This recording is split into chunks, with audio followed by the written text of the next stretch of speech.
अस्सलामुअलैकुम मोहम्मद सिद्दी मिठूर बाबा आला इन खरंटे बैट बाज़ी ईद जे पुरमुसरत ख़ुशीअ जे मौक़े ते ॿिन खरंटे चटा ॿेटी पार्ट नंबर 36।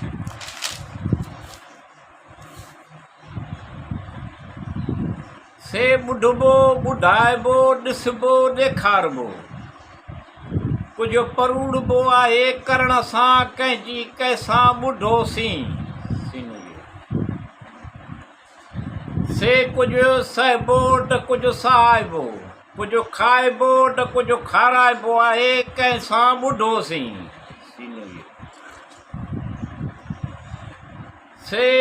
मोहबतदारी कुर्बदारी रवादारी हिम्मतदारी मिठू रस्मू रवाज सभु कंहिंजा पंहिंजा पंहिंजा हलणो आहे उन्हनि सां कंहिंजी कंहिंसां ॿुधोसीं से रसिया करे पियो ॾिसे वाइसे पियो ॿुधे ॿुधाए पियो पढ़े लिखे पियो मिस्टर बेरिया ओ मिस्टर बेरिया ये अलॻि यार प्यार मोहब्बत सां ॾेती लेती करणु ख़ुलूस सां वाट ईमानदारी सचाईअ सां इल्मु फ़हम अकुल सां कंदो आहे गुफ़्तार वाट हिट सोडो सलफ़ वणजो वापार वाइदा इक़रार करणु वाइदा इक़रार निभाइणु पोरियो करण जो पघर सुकण खां अॻु में उजरत ॾियणु इक़रार वाट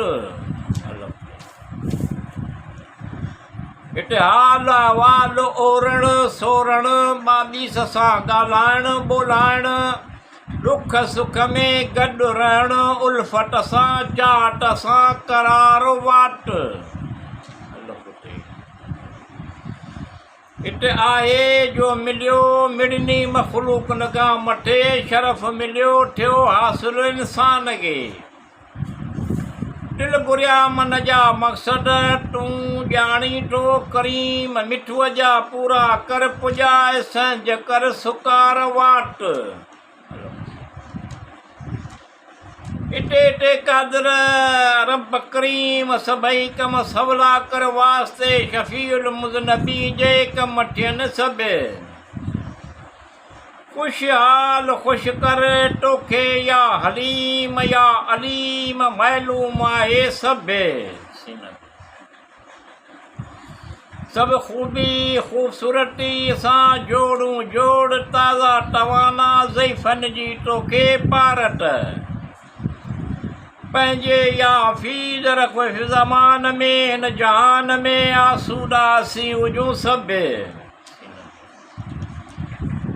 प्यार मोहब्बत जा खोड़ खज़ाना ॾे बरकत सां अमुन सां तूं ॾे इज़त सां खाई पी ञुञ करियूं घणा करियूं शुक्र सभु उल्फत ॾे आली जनाब तूं घणी बाज कर बाजारा दिलि घुरिया मतिलब मन जा मतिलब मिठूअ जा पुॼाए तूं सभु कहिड़ा पुछी तो कहिड़ा दिलि जा दौर सुणाई अहिड़ा अची पूर पिया आहिनि कहिड़ा कहिड़ा सुणाई आसानी कंदो दौर क़दीम जदीद ज़माने जूं ॻाल्हियूं करे पियो थियो रे थ्यूरी प्रैक्टिडी ॾिसे करे ॾेखारे पियो मिस्टर बेरिया ओ मिस्टर बेरिया